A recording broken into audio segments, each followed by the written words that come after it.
Voilà, donc je vais vous parler aujourd'hui des variants du SARS-CoV-2 diagnostiqués à l'IHU Méditerranée Infection.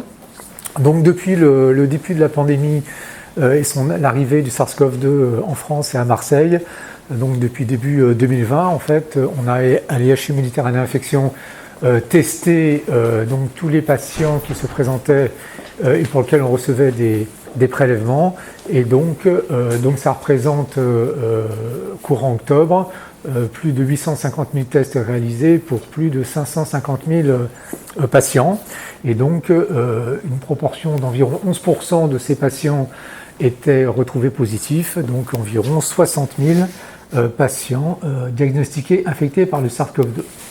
Alors parallèlement à ça, en fait, c'est développé très rapidement, en fait, en pratique dès le premier cas diagnostiqué, donc le séquençage génomique du SARS-CoV-2, de manière à accumuler en fait des génomes et à faire de la surveillance génomique. Et donc parallèlement en fait au diagnostic par qPCR, et donc ça s'est fait sur différentes machines par les technologies Illumina et par les technologies nanopores. Donc en pratique, dès le premier cas qui était fin février 2020 diagnostiqué ici à l'IHU, donc on a réalisé le séquençage génomique, vous voyez, par technologie nanopore et par technologie Illumina. Et par la technologie nanopore, ça a permis d'obtenir une première séquence génomique en quelques heures pour ce premier cas, parallèlement à la mise en place d'autres approches, bien sûr la qPCR diagnostic, mais également en fait, des techniques de microscopie électronique. Alors la technologie qui a été utilisée en fait à l'IHU Méditerranée Infection, donc sur la plateforme de séquençage de nouvelle génération supervisée par Pierre-Édouard Fournier, ça a été la technologie Illumina entre février 2020 et mi-mars 2021, avec des séquençages réalisés sur 4 automates MySeq. Entre mi-mars et mi-avril, on a davantage utilisé la technologie nanopore, notamment sur Gridion, avec donc une technologie incluant une amplification par le protocole Arctic. Et à partir de mi-avril, dans le cadre du projet Emergen, pour lequel l'IHU est l'une des 4 plateformes de séquençage du SARS-CoV-2 au niveau national, eh bien, nous avons été équipés d'un NovaSeq, et ce qui a permis de séquencer donc, actuellement environ 1500 génomes par semaine. Donc ensuite, les séquences obtenues sont assemblées et analysées, et donc elles sont classées pour définir quels sont les variants qui circulent. Donc il existe des outils en ligne comme Nextclad ou Pangolin. Il existe des nomenclatures en fait associées, mais nous avons défini à Marseille en fait une classification fondée sur les séquences qui circulaient chez nous et en utilisant des scripts Python maison. Eh bien, donc nous avons défini une classification spécifique qui nous permet de mieux comprendre, de mieux communiquer entre nous, de manière à à faire la surveillance génomique. Et donc tout ça, c'est réalisé par la plateforme bioinformatique sous la supervision d'Anthony Levasseur. Donc, parallèlement, pour génotyper, ont été mis en place, donc essentiellement par Marielle Bedotto, des classifications par des qPCR spécifiques de variants, ce qui permet en fait d'avoir une approche bien plus exhaustive encore que le séquençage à haut débit, et puis également de pouvoir génotyper des prélèvements avec des charges virales plus faibles que ce qui est possible avec les techniques de séquençage de nouvelle génération. Donc vous voyez, en fait, ça a été réalisé. Donc les qPCR spécifiques de variants ont été réalisés notamment pour cibler une mutation retrouvée dans le variant anglais, dans le variant sud-africain et dans le variant brésilien notamment. On avait mis en place également un système pour Marseille 4 et qui a été le variant le plus fréquent, le plus commun en fait entre août 2020 et puis mars 2021 à Marseille. Et puis toute une kyrielle d'autres systèmes de qPCR spécifiques qui continuent à s'incrémenter de manière à pouvoir faire du rétrospectif, mais également de pouvoir être très réactif et détecter très rapidement des nouveaux variants émergents. Et donc ces protocoles ont été mis en ligne pour certains sur le site de l'IHU Méditerranée Infection de manière à les rendre disponibles. Alors donc, courant octobre, hein, donc le bilan est d'environ 20 000 génomes obtenus, plus de 3000 séquences plus courtes correspondant à un fragment du gène Spike de façon parallèle, et puis également donc un génotypage réalisé sur la base d'environ 15 000 qPCR spécifiques de variants.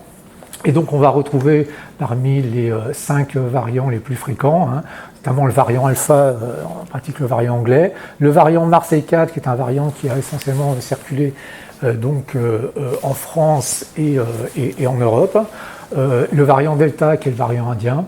Donc vous voyez, on est à un peu plus de 9000 génotypages de patients diagnostiqués, enfin de virus diagnostiqués de patients pour ces trois variants. Et puis ensuite, on a eu le Marseille 2, qui est un variant qui a beaucoup circulé en Espagne, en Angleterre, et puis un petit peu en France également. Donc au total, en fait, sur toute la période de suivi, on est sur des taux de génotypage qui dépassent ou qui approchent 50% actuellement.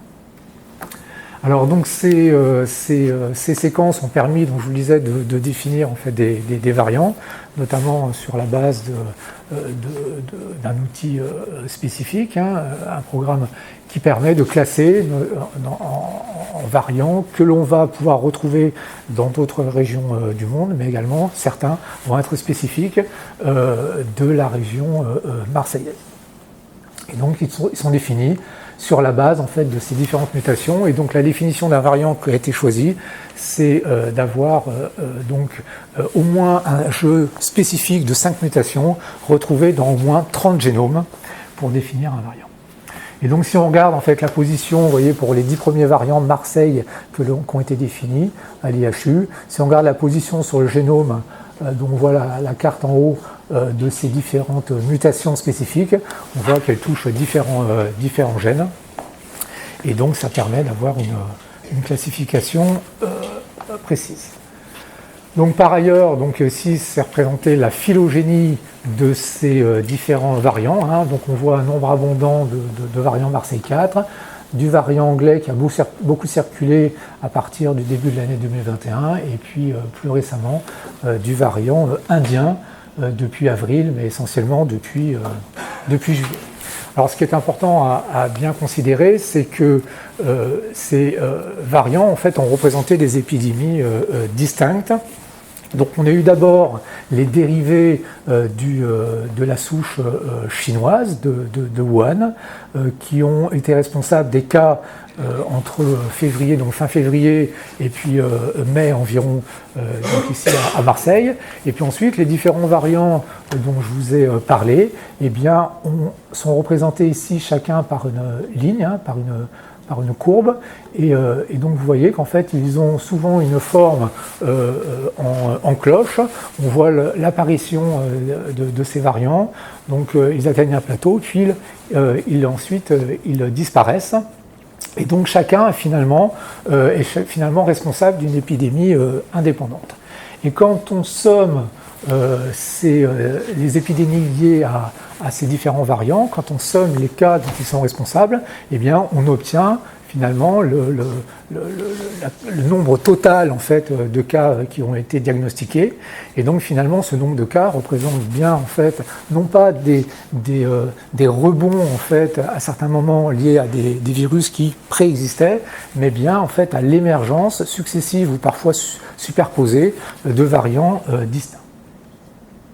Alors donc ces variations dans le génome SARS-CoV-2, c'est quelque chose qui est attendu. Le SARS-CoV-2, c'est un génome ARN qui a un taux de mutation important, et notamment par deux phénomènes.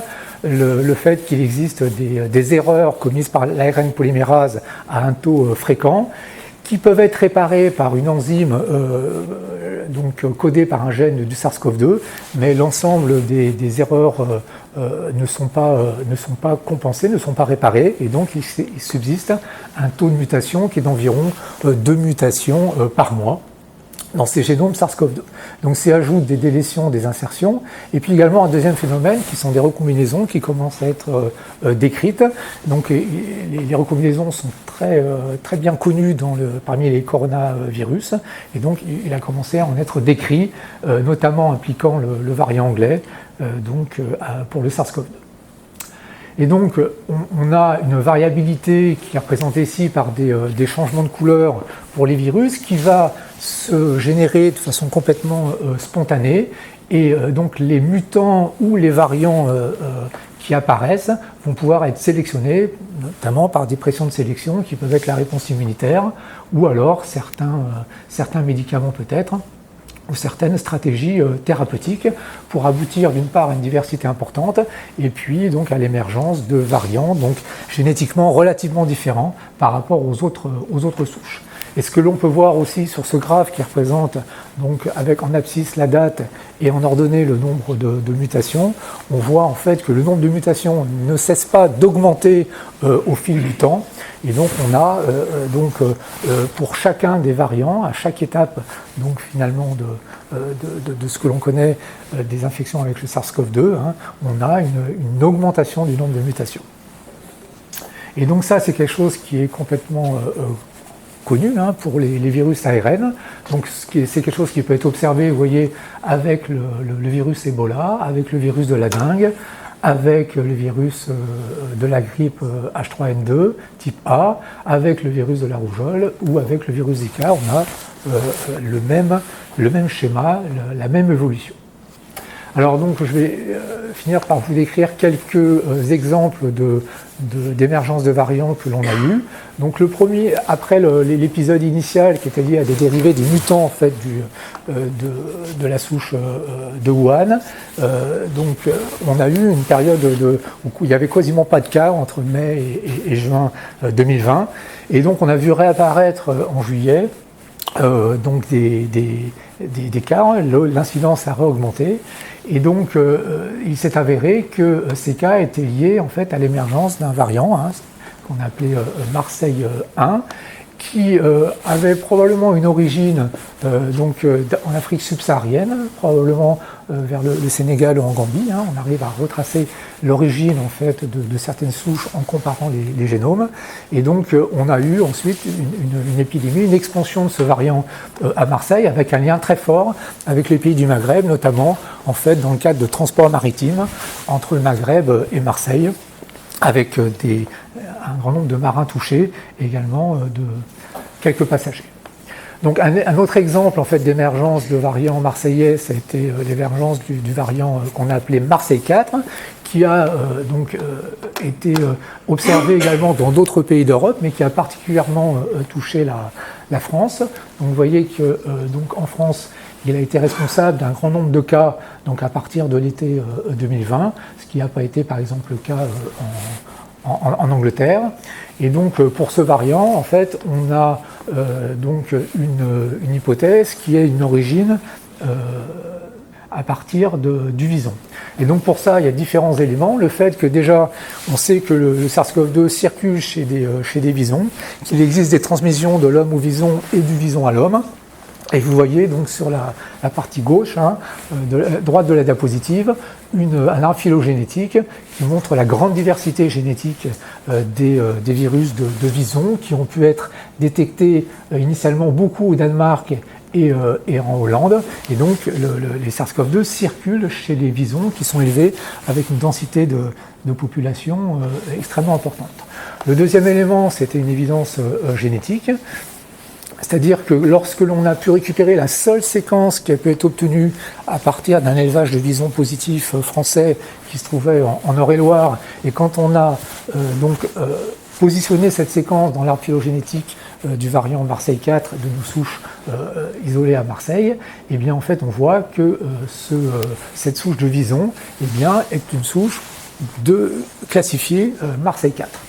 Et donc on a ce deuxième argument qui est un argument génétique pour soupçonner l'origine de vison pour ce variant Marseille 4. Et donc ce qui n'apparaît pas là, ce que l'on a observé par ailleurs, c'était un un argument temporel, c'est-à-dire que lorsque l'épidémie en France a réaugmenté, lorsque le nombre de cas a réaugmenté en juillet, eh bien c'est reparti en fait d'une zone en fait qui était très très proche de celle de l'élevage de visons positifs, et donc ça a été là qu'a recommencé en fait, qu'on a vu réaugmenter le nombre de cas au niveau national, et ensuite le nombre de cas a augmenté par la suite, notamment à Marseille. Alors, on a eu d'autres exemples en fait, d'importation de cas de l'étranger, de virus qui ont déterminé des épidémies qui étaient liées donc, à différents variants. On a eu donc des importations à partir des Comores du variant sud-africain. Les premiers cas que l'on a eu à Marseille, les variants sud-africains, qui est maintenant nommé Beta, c'était chez des patients qui étaient originaires des Comores et qui avaient voyagé aux Comores. On a eu également un autre variant qu'on a appelé Marseille 501. C'était également à la même période, en janvier 2021, qui a émergé en fait à Marseille et pour lequel on a retrouvé initialement un lien épidémiologique assez fort avec les Comores. Donc le variant indien, les deux premiers cas que l'on a eus, c'était donc chez un marin qui a voyagé par avion d'Inde à Marseille pour donc embarquer en fait sur un bateau. Et le deuxième cas, en fait, c'était un médecin en fait qui avait fait un voyage aux Maldives. Alors, on suit également des cas de variants rarement décrits dans le monde et qui se sont peu propagés également à Marseille. Et donc, on essaie de décrire en fait leur mutation spécifique et également en collaboration avec Jacques Contigny d'étudier en fait les caractéristiques structurales, notamment de leurs protéines spike. Voilà, on a également des exemples d'évolution convergente où on va retrouver une même mutation dans des linéages très différents les uns des autres, qui montrent que ces mutations ont probablement un avantage donc pour le virus, puisque en fait les virus donc de lignage ou des variants différents, eh bien, vont acquérir ou stabiliser en fait fixer cette mutation à plusieurs reprises. Et puis, on continue à surveiller des variants qu'on appelle remarquables, des variants rares. Et donc, ça conduit, dès qu'on a un variant qui est décrit ailleurs, mais pour lequel on n'a pas encore eu de séquence génotypée à Marseille, ou alors des virus qui ont des génomes très atypiques, eh bien, on les passe donc à l'équipe de culture du professeur Bernard Lascola, de manière à pouvoir ensuite étudier leurs caractéristiques, notamment phénotypiques. Voilà, et puis on surveille également l'émergence de certaines mutations qui ont pu être décrites suite à certains traitements, certaines stratégies thérapeutiques chez des patients qui sont chroniquement infectés, ce qui est associé très généralement à une immunodépression sévère. Et donc ce que l'on peut voir chez certains de ces patients, c'est l'émergence, en fait, l'apparition en fait, de mutations, comme par exemple la mutation M501Y chez ce patient, qui est celle retrouvée dans les variants anglais, les variants sud-africains, ou le variant brésilien. Et donc on avait regardé dans la littérature s'il existait d'autres cas de patients chroniquement infectés pour lesquels en fait des traitements à base de remdesivir, donc qui est un médicament antiviral qui interagit avec la polymérase et également avec l'enzyme de correction des erreurs qu'elle commet, et également qui recevait d'autres médicaments comme des cocktails d'anticorps. Et bien on avait regardé quel était le nombre de mutations qui pouvaient être détectées au fil du temps. Vous voyez, sur des périodes de suivi de 151 jours, 100 jours, 156 jours, on voyait 45 mutations, 41 mutations, ce qui correspond à un nombre de mutations plus important que ce que l'on observe, de façon spontanée, donc en l'absence d'infection chronique. Voilà, on a également utilisé le génotypage de manière à être capable de détecter des réinfections, c'est-à-dire qu'on a considéré 2 infections distantes d'au moins 90 jours avec des PCR négatives entre ces deux épisodes, et le fait d'avoir des génotypes différents permettait en fait de parler de réinfection. Et donc on a décrit un cas, c'était en octobre, le premier cas en fait chez un patient qui avait été diagnostiqué en août, et puis également par la suite d'autres cas ont été diagnostiqués. On était à une 50aine de cas début 2021. Et maintenant, il y a davantage de cas. Il faut savoir que les réinfections, on considère que le taux est d'environ 0,6%.